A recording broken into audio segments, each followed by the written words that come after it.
All right, so today we're diving into some pretty fascinating stuff. Sounds good.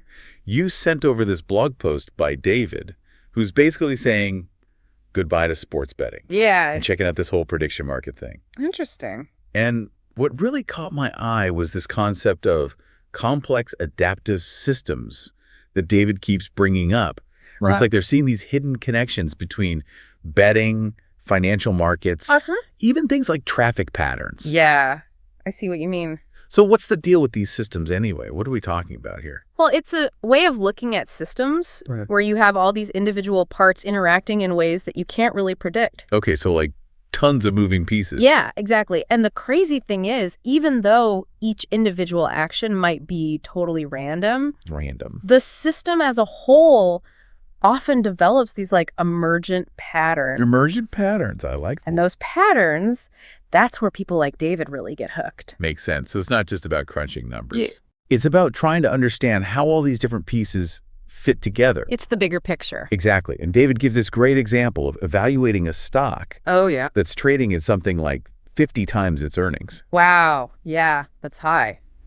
And they're basically wrestling with whether they agree with the market's valuation or if they see something the market's missing. Interesting dilemma. That's got to be a mind trip, right? Trying to outsmart the collective wisdom of the entire market. It's a challenge for sure, but that's part of the appeal. Yeah, the allure of the unknown. For a lot of people, it is. It's that challenge of figuring out the rules, making predictions, and then seeing how they play out. Right, and then refining your approach based on what you learn. Exactly. It's like a never-ending puzzle. I love that, the never-ending puzzle.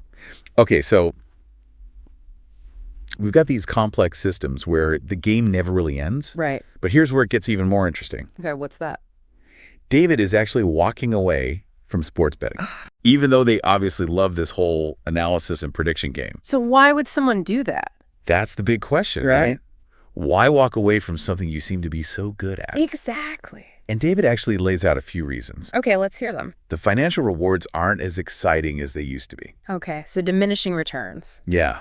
And there's this fear that the novelty is wearing off. It's getting old. Right. And they're starting to get drawn to these other complex systems like we were talking about. Like prediction markets. Exactly, prediction markets. So they're not abandoning the game altogether. Just changing the playing field. Exactly. It's like they're a game fanatic, you know?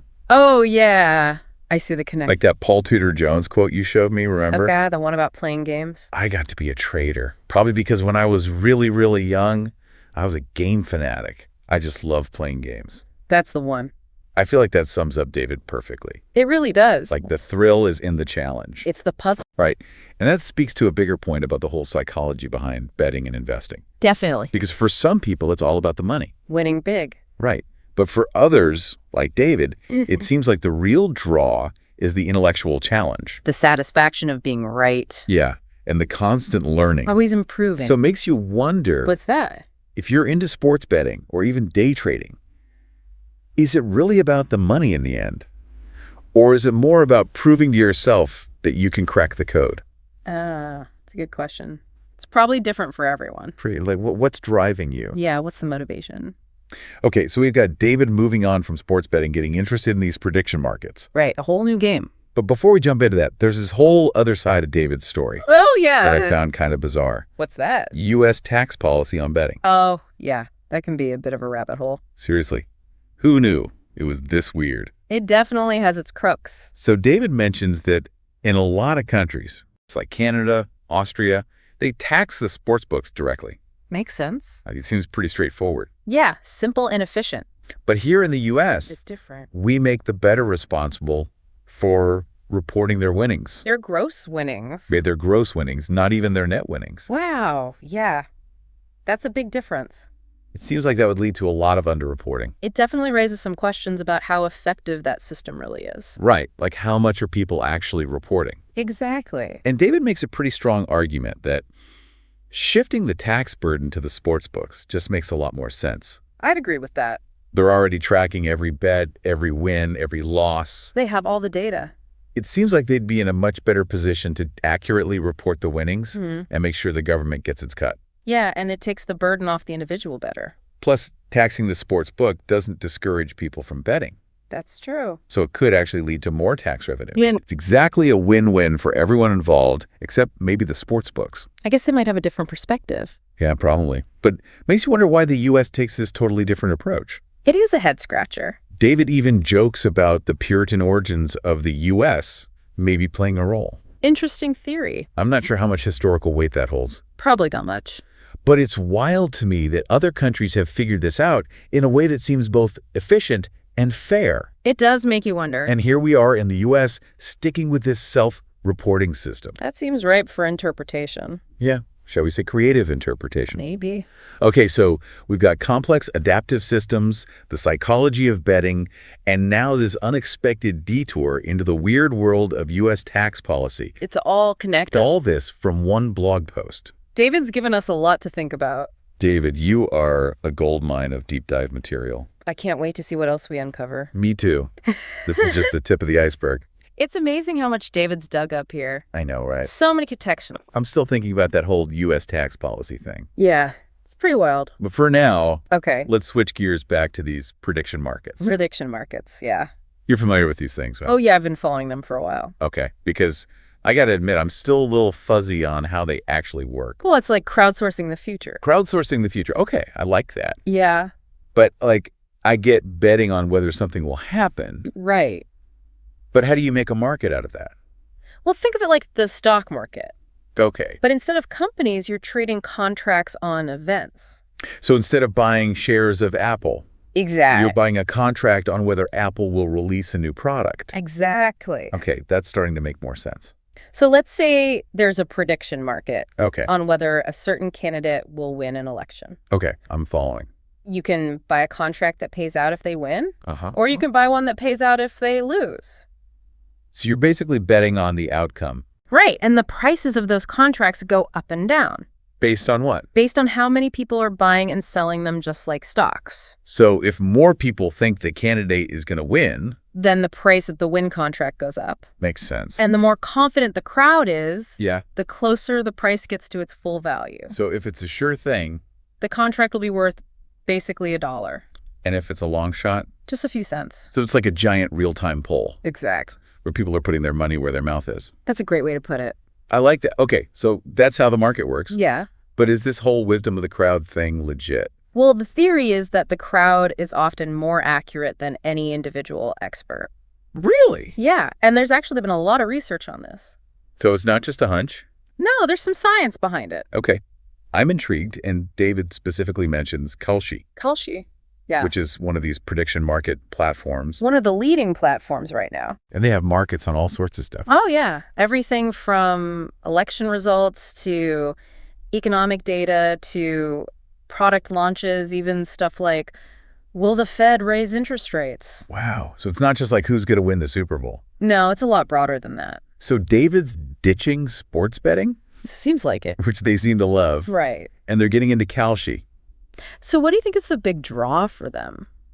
Well, remember how we were talking about David being a game fanatic? Yeah, the Paul Tudor Jones quote. Exactly. Yeah. I think Kalshi scratches that same itch. It's a new game. Right, but instead of sports. Real world events. Exactly. It's like they're trying to decode the future, not just a game. The stakes are higher. Right. But are these prediction markets really all they're cracked up to be? Well, that's the big question, isn't it? Like, couldn't they be easily manipulated? It's definitely a concern. What if someone with a ton of money just comes in and starts buying up contracts?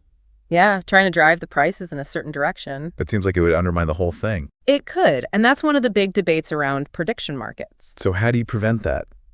Well, platforms like Kalshi have rules about who can participate. Okay. And how much they can bet. They also have systems to monitor trading activity. Looking for suspicious stuff. Exactly, and they're constantly working on ways to improve transparency. It's like an ongoing process. Yeah, it's not a perfect system, but they're trying to address those concerns. That's good to hear. So it's not a foolproof crystal ball. Right. But it's a potentially useful tool. I think so. But let's get back to David's journey here. Okay. What strikes me is that they're not just interested in using prediction markets. Right. They're thinking about the bigger picture, too. The ethical implications. You're talking about that whole tax policy thing. Yeah, David argues that shifting the tax burden to the sports books is not only more efficient, but also fairer. Right, and that really challenges how we think about betting in the U.S. It does. We tend to see it as this individual vice. Something to be punished. Exactly. But David's saying, hey, maybe it's a potential source of revenue and information. A different perspective. Right. And I've got to say, Dave's got me fired up about this. Really? It seems like such a no-brainer. Tax the sports books. Make it simple. Right, make sure everyone's playing by the rules. To level the playing field. And maybe even generate more tax revenue. Why are we making this so complicated? Good question. And David's point about vulnerable populations is important too. Oh, yeah, that's crucial. If you're struggling financially, you might turn to betting. As a way to make some extra money. Exactly. But you're also less likely to know about the taxes. Or how to navigate the system. Right, so the people who are already at a disadvantage are more likely to get penalized. It creates this unfair system. Okay, soapbox moment over. I was going to say. But I think it speaks to this bigger point about how we approach betting in this country. There's this moralistic overlay. Yeah, like it's somehow bad or wrong. Which you don't really see in other places. All right, so we've gone from the mechanics of prediction markets to a deep dive into tax policy and the ethics of betting. All thanks to David. All because David decided to check out Kelce. It's amazing how these things connect. And we haven't even touched on the biggest question. What's that? Are these prediction markets actually accurate? Ah, the million-dollar question. Can you really predict the future with them? Or is it all just a guessing game? We're going to have to unpack that in part 3. Okay, I'm ready for it. Things are about to get even more interesting. So are these prediction markets all they're cracked up to be? Can they actually predict the future? It's the question, right? The million-dollar question. Yeah, and the short answer is it depends. On what? Well, they've got a pretty good track record in some areas, like election results. Really? They've been surprisingly accurate. So you're telling me I could have skipped all those election night polls and just checked a prediction market? Maybe. Yeah, in some cases, you might have gotten a better prediction. Wow. But they're not perfect, of course. There are plenty of examples where they've missed the mark. Makes sense. I mean, they're based on the wisdom of the crowd, right? Yeah. And crowds can be wrong. Oh, yeah. They can be biased. Uh-huh. Even manipulated. That's true. So it's not a crystal ball. No. But it's a tool. Yeah, potentially a useful one. Okay, so beyond just predicting elections or the stock market, what are the big implications here? Like, for society as a whole? Well, that's where things get really interesting. Okay, lay it on me. Some people think these prediction markets could totally revolutionize how we make decisions. In all sorts of areas. Yeah. Businesses could use them to understand market trends. Policymakers could use them to gauge public opinion. Interesting. Even scientists could use them to figure out the likelihood of certain breakthroughs. Wow, so it's like tapping into the collective intelligence of humanity? In a way, yeah. And using it to make better decisions. That's the idea. It's kind of sci-fi, isn't it? Like, are we really at the point where we can predict the future with algorithms and crowdsourced bets? It's still early days. Right. But the potential is definitely there. Are there downsides? Oh, for sure. Like what? Well, we've talked about manipulation, but there's also the issue of access. Making sure it's not just for the elite. Exactly. It has to be accessible to everyone if it's going to be truly beneficial. Right. It can't just become another tool for the wealthy to increase their advantage. Right. And then there are the ethical questions. Like what? Like what kinds of events should be up for grabs in these markets? Should we be betting on things like war? Whoa. Natural disasters? Where do we draw the line? Those are some big questions. Yeah. It feels like we're opening a Pandora's box here. It does, doesn't it? Yeah. With all the potential benefits and risks. So what should we be doing? I think the most important thing is to have these conversations. Well, it's still early. Exactly. We need to be thinking critically about the implications, both good and bad, and figure out how to use this technology responsibly. It's like Spider-Man, right? Yeah. With great power. It comes great responsibility. Exactly. And it's not just on the people creating these platforms. Right. It's on all of us. To engage in the conversation. And shape the future. That's the key. So for everyone listening out there, whether you're into betting, tech, or just curious about the world, Keep exploring. keep asking questions. Keep those deep dives going. Couldn't have said it better myself. Thanks for joining us.